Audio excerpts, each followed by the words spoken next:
Hello everyone, कैसे हैं आप सब। आइए आज हम शुरू करते हैं इन्वायरमेंटल स्टडीज पार्ट 2, जिसमें आज हम पढ़ेंगे क्लास फोर्थ की चैप्टर 5 टू चैप्टर 8। इसमें सबसे पहले हम जानेंगे बिहार के बारे में, बिहार में शिक्षा के बारे में। तो ये चैप्टर 5 में है अनीता की मधुमक्खियाँ। यह एक सच्ची कहानी है। अनीता खुशवाहा नाम की एक लड़की है जो अभी गर्ल स्टार है। और गर्ल स्टार वे लोग होते हैं जो साधारण तो होते हैं लेकिन उनकी कहानी असाधारण हो जाती है। ऐसी लड़कियों को कहते हैं गर्ल स्टार। इन्होंने स्कूल जाके अपनी ज़िंदगी बदल ली थी। देखिए,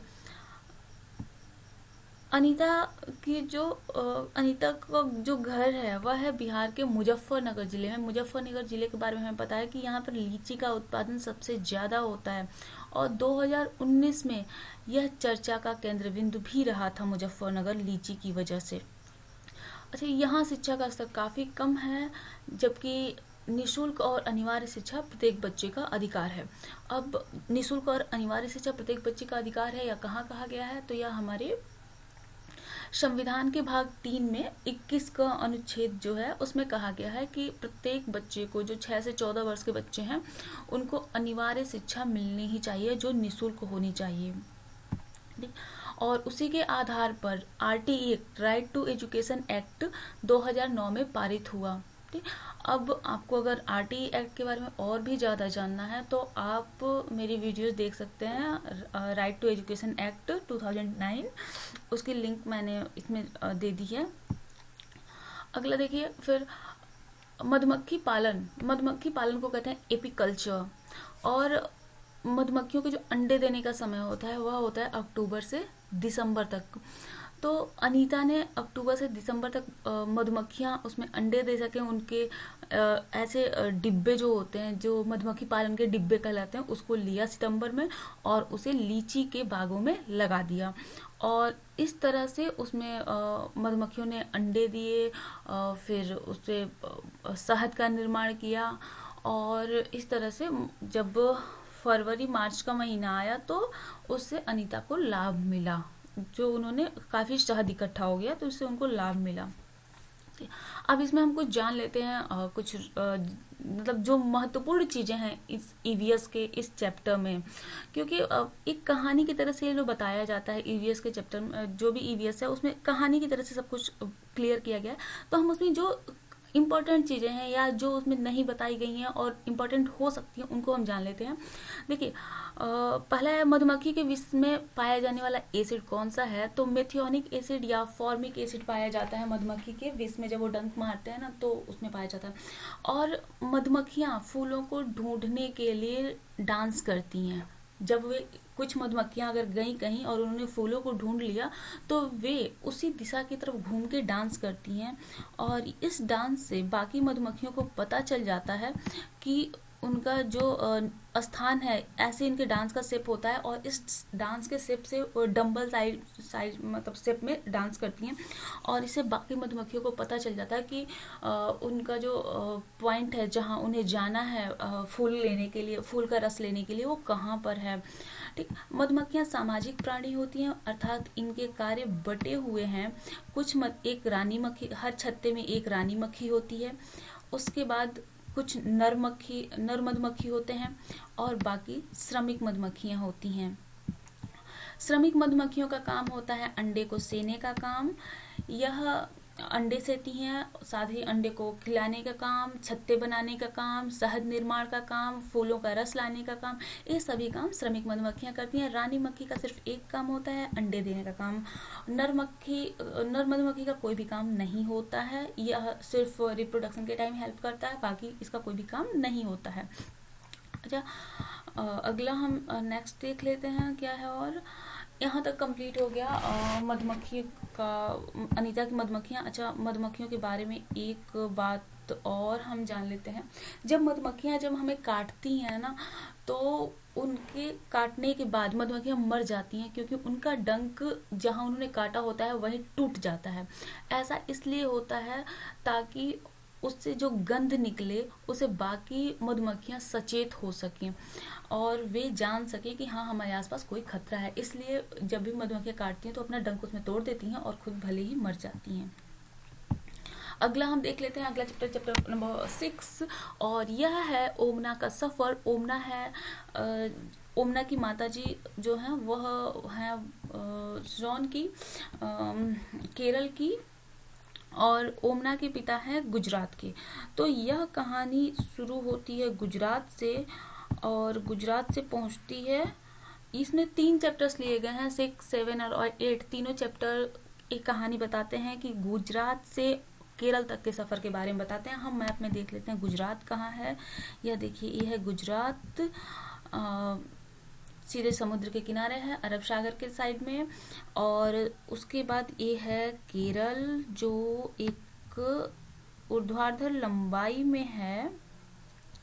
केरल अरब सागर में सबसे नीचे की तरफ। और अब थोड़ा सी बातें हम जान लेते हैं गुजरात और केरल के बारे में। तो गुजरात अरब सागर के सबसे साइड में है, और यहाँ पर दमन और दीव भी हैं, और दादर और नागर हवेली हैं, जो अब हम जानते हैं कि ये दोनों केंद्र शासित प्रदेश एक हो चुके हैं। अब यहाँ इन दोनों का एक नाम है, दादर और नागर हवेली और दमन और दीव। ये याद रखने की बात है, क्योंकि ऐसे ये क्वेश्चन आ सकता है एग्जाम में। और इसके साथ ही हम देख लेते हैं केरल के बारे में। तो केरल के बारे में बताया, सबसे पहला अरब सागर से जो मानसून आता है वह सबसे पहले केरल में ही आता है। अब इन सभी राज्यों के बारे में हम जान लेते हैं। गुजरात से जब हम केरल की तरफ आते हैं तो रास्ते में क्या क्या पढ़ते हैं, अगर तो सबसे पहले पड़ता है महाराष्ट्र। महाराष्ट्र के बाद आता है गोवा, गोवा से कर्नाटक, और कर्नाटक से होते हुए हम केरल पहुंचते हैं। यह सभी इलाके पूरी तरह से पहाड़ी हैं। यहाँ के जब हम किनारे की बात करते हैं तो यहाँ पर पहाड़ हैं और समुद्र है। तो यहाँ की जो जगह है ना, जैसे समझिए पहाड़ और समुद्र का मिलन स्थल है, ऐसे ही है। तो गुजरात के इस चैप्टर में गुजरात के 3 जगहों के नाम लिए गए हैं, गांधीनगर, अहमदाबाद और वलसाड़। गांधीनगर के बारे में हमें पता है, गुजरात की राजधानी है गांधीनगर। और अहमदाबाद सबसे जो सूती कपड़ों के लिए प्रसिद्ध है, और सबसे वहाँ का व्यवसायिक केंद्र है गुजरात का अहमदाबाद। और वलसाड़ वो जगह है जहाँ से रेलवे स्टेशन से होके वो लड़की ओमना सफ़र शुरू करती है अपना। गोवा में एक गांव की बात, एक जगह की बात आती है, मड़गांव रेलवे स्टेशन है। और यहाँ गोवा में बहुत सारे सुरंगें हैं। जब गोवा से और केरल की यात्रा करते हैं तो वहाँ सुरंगें काफ़ी ज़्यादा हैं, क्योंकि वहाँ पहाड़ हैं और पहाड़ों को काट कर अंदर से सुरंगें बनाई गई हैं ताकि ट्रेनें जा सकें। अब हम बात करते हैं केरला की। तो केरला की 2 जगहों का नाम लिया गया है, एक है कोझिकोड और एक है कोट्टायम। ठीक है, अब हम चलते हैं अगले टॉपिक पे। देखिए, गोवा से केरल तक के रेल के रास्ते में 92 सुरंगें पड़ती हैं और 2000 पुल। ठीक, 92 सुरंगें हैं और 2000 पुल हैं, क्योंकि काफ़ी जगह ऐसा है कि वो पहाड़ों के रास्ते हैं, और काफ़ी जगह ऐसा है जहाँ की नदियां हैं, तो इसलिए वहाँ पर पुल का निर्माण किया गया। अच्छा, हमारे देश में हम जानते हैं कि विभिन्नताओं का देश है, तो बहुत सारी बोलियां हैं, बहुत सारी भाषाएं हैं।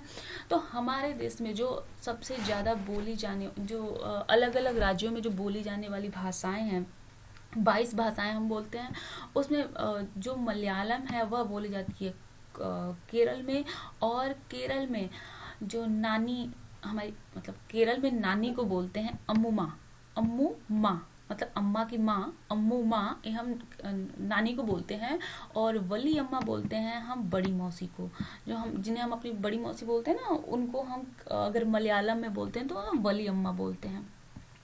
अगला हम देख लेते हैं। देखिए, अब हम बात कर रहे हैं भाषाओं की, तो हम देख लेते हैं कहाँ पे कौन सी भाषा बोली जाती है। तो झारखंड में बोली जाती है हिंदी, एक सेकेंड में, झारखंड में बोली जाती है हिंदी। सिक्किम में बोली जाती है नेपाली, क्योंकि सिक्किम हमारे नेपाल के पास ही है, तो नेपाली का असर इसका काफ़ी ज़्यादा है, तो यहाँ पर बोली जाती है नेपाली। अरुणाचल प्रदेश में बोली जाती है बंगाली, नागालैंड में बंगाली ही बोली जाती है, मिजोरम में भी बंगाली बोली जाती है, असम में असमिया बोली जाती है, और त्रिपुरा में भी बंगाली बोली जाती है, मेघालय में भी बंगाली बोली जाती है। अच्छा, इन सब जगहों पे बंगाली इतनी ज़्यादा क्यों बोली जा रही है? क्योंकि जो हमारा बांग्लादेश है, वहाँ के बहुत सारे शरणार्थी हमारे देश के इन विभिन्न राज्यों में आके बस चुके हैं, और इनकी भाषा ही वहाँ पर सबसे ज़्यादा बोली जाने लगी है। अगला हम देख लेते हैं मणिपुर में बोली जाती है मणिपुरी। ओडिशा में बोली जाती है ओरिया। महाराष्ट्र और महाराष्ट्र की लैंग्वेज है मराठी, और गुजरात की है गुजराती, कर्नाटक की है कन्नड़, दमन और दीव की है गुजराती। अब हम जानते हैं कि गुजरात के पास में ही है दमन और दीव और दादर और नागर हवेली, तो इसलिए यहाँ की जो भाषा है वह हो गई है गुजराती। और जम्मू एंड कश्मीर में बोली जाती है कश्मीरी, और हिमाचल प्रदेश में भी हिंदी बोली जाती है, हरियाणा में भी हिंदी बोली जाती है, पंजाब में पंजाबी बोली जाती है, उत्तराखंड में हिंदी ही बोली जाती है, दिल्ली में भी हिंदी बोली जाती है, उत्तर प्रदेश में भी हिंदी बोली जाती है, राजस्थान में हिंदी बोली जाती है, मध्य प्रदेश में हिंदी बोली जाती है। तो हम देख रहे हैं बहुत सारे राज्यों में, मतलब काफ़ी ऐसे राज्य हैं जहाँ पर हिंदी ही वहाँ की ऑफिशियल लैंग्वेज है, और साथ में अन्य भाषाएं भी वहाँ पर बोली जाती है। जैसे कि जम्मू और कश्मीर में एक लैंग्वेज बोली जाती है डोगरी, ठीक है, वहाँ कश्मीरी वहाँ की ऑफिशियल लैंग्वेज है और वहाँ की लैंग्वेज है, और डोगरी वहाँ की अन्य भाषा भी लोग बोलते हैं, ठीक है। ऐसे उत्तराखंड में गढ़वाली बोली जाती है, कुमाऊनी बोली जाती है, साथ में उर्दू, पंजाबी और नेपाली भी बोली जाती है। इसी तरह हम देख रहे हैं पश्चिम बंगाल में बंगाली बोली जाती है, लेकिन वहाँ पे संताली भी बोली जाती है, संताली भी पश्चिम बंगाल की भाषा है। तो ये याद रखने वाली चीज़ें, कई बार ये पूछा भी जाता है। छत्तीसगढ़ में छत्तीसगढ़ी बोली जाती है और हिंदी भी बोली जाती है। बिहार में हिंदी बोली जाती है, इसके साथ ही मैथिली भी बोली जाती है, मैथिली बिहार में बोली जाती है। मैथिली कहाँ से आया हुआ है यह, तो यह नेपाल से ही आया हुआ है, ये भाषा आई हुई है, तो यहाँ पर मैथिली बोली जाती है। और हम देख लेते हैं दमन और दीव और दादर नागर हवेली, तो यहाँ पे गुजराती ही बोली जाती है क्योंकि ये काफ़ी गुजरात के पास में ही है। और साथ ही साथ यहाँ पर एक सेकेंड और देख लेते हैं हम गोवा में कोंकणी बोली जाती है, यह काफ़ी इंपॉर्टेंट है। गोवा में कोंकणी बोली जाती है। जब से हम लोग सब लोग ये बोलते हैं ना कि गोवा में तो अंग्रेजी ज़्यादा चलती है, लेकिन गोवा में कोंकणी बोली जाती है। और कन्नड़ भी बोली जाती है क्योंकि इसका असर है कर्नाटक के पास होने का, कर्नाटक में कन्नड़ बोला जाता है। और गोवा एक छोटा सा राज्य है जो कर्नाटक में ही है, तो मतलब कर्नाटक से ही काफ़ी ज़्यादा जुड़ा हुआ है वह पूरी तरह से, और उसका एक सिरा समुद्र ही है, तो वहाँ पे भी कन्नड़ बोली जाती है। आंध्र प्रदेश में तेलुगु बोली जाती है। देखिए ये लैंग्वेज थोड़ी सी समझने वाली बात है कि तमिलनाडु में तमिल बोली जाती है, ठीक है, तमिलनाडु, पुदुचेरी, इन दोनों में तमिल बोली जाती है, लेकिन आंध्र प्रदेश में तेलुगु भी बोली जाती है। और साथ में कुछ लोग वहाँ पे तमिल भी बोलते हैं जो तमिलनाडु के पास में हैं। और इसके बाद लक्षद्वीप में मलयालम बोली जाती है। और मलयालम कहाँ की भाषा, मैंने बताई थी केरल की। और लक्षद्वीप जो है वह केरल के ही बगल में समुद्र में, अरब सागर में स्थित है, तो इसलिए वहाँ भी मलयालम ही बोली जाती है। अंडमान और निकोबार द्वीप में बंगाली बोली जाती है, ठीक। अब हम एक बार आपको फिर से मैप पे ले जाते हैं और हम देख लेते हैं कि हमारे भारत में कौन कौन सी जगहें कहाँ पर हैं। कुछ राज्यों को हम देख लेते हैं एक बार पीछे चल के, एक सेकेंड लगेंगे। देखिए ये रहा हमारा भारत, प्यारा भारत हमारा। और यहाँ पर देखिए, यहाँ पर बांग्लादेश है, बांग्लादेश के बगल में मिजोरम है, मणिपुर है। और यहाँ पे नागालैंड, असम, दिसपुर, असम की राजधानी दिसपुर है। यहाँ अरुणाचल प्रदेश है, यहाँ है पश्चिम बंगाल। तो यहाँ पर बांग्लादेश की भाषा का असर है, यहाँ पे त्रिपुरा। और ठीक ऐसे ही जब हम और देखते हैं यहाँ, तो क्या है, यहाँ पर देखिए उत्तराखंड भी नेपाल के पास है, उत्तर प्रदेश भी नेपाल के पास है, और बिहार भी नेपाल के पास है। तो यहाँ पर नेपाल की भाषा का भी असर है उत्तराखंड और बिहार में। और इसके साथ ही हम यहाँ देखते हैं, यहाँ गुजरात है, दादर और नागर हवेली है, तो इसलिए गुजराती भाषा दादर नागर और दमन और दीव में भी बोली जाती है। और यहाँ है केरल, और केरल के बगल में यहाँ पर देख रहे हैं हम लक्षद्वीप में बोली जाती है मलयालम। इसके साथ ही हम यहाँ पर देख रहे हैं ये तमिलनाडु में तमिल बोली जाती है। और इसके बगल में ये पुदुचेरी, तो पुदुचेरी में भी तमिल बोली जाती है। और तमिलनाडु से जस्ट जुड़ा हुआ है आंध्रा में भी बोली जाती है। आंध्रा में भी तमिल भाषा जा चुकी है थोड़ी थोड़ी, ठीक।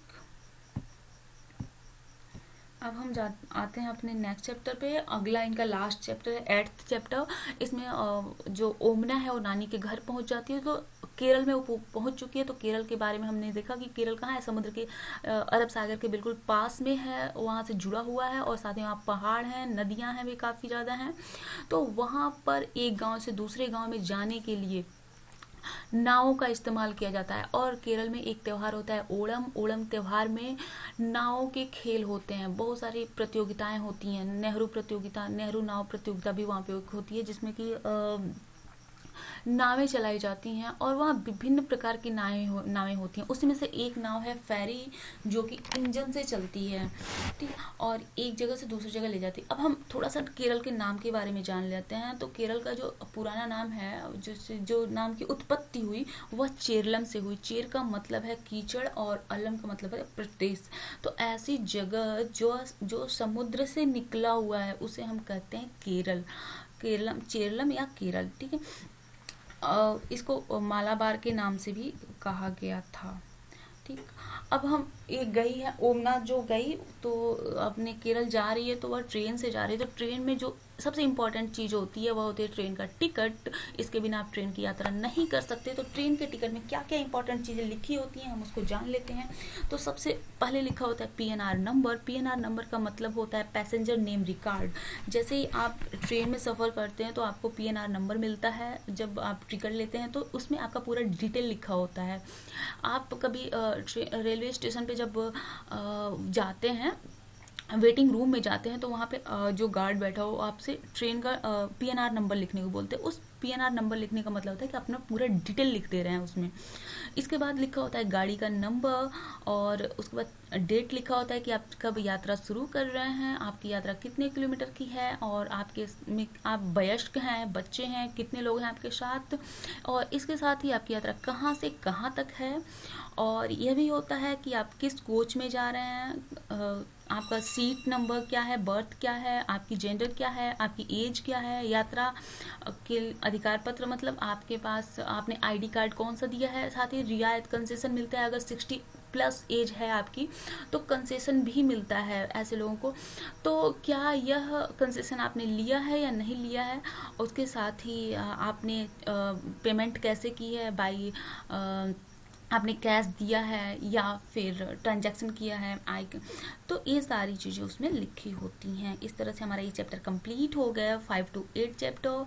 अब हम अगले वीडियो में देखेंगे 9 to 12 चैप्टर, ठीक है। अगर आपको मेरा वीडियो पसंद आया तो प्लीज़ लाइक करिएगा, शेयर करिएगा और सब्सक्राइब भी कीजिएगा, और साथ में आप मुझे कमेंट भी कर सकते हैं और बता सकते हैं कि वीडियो आपको कैसा लगा। Thank you.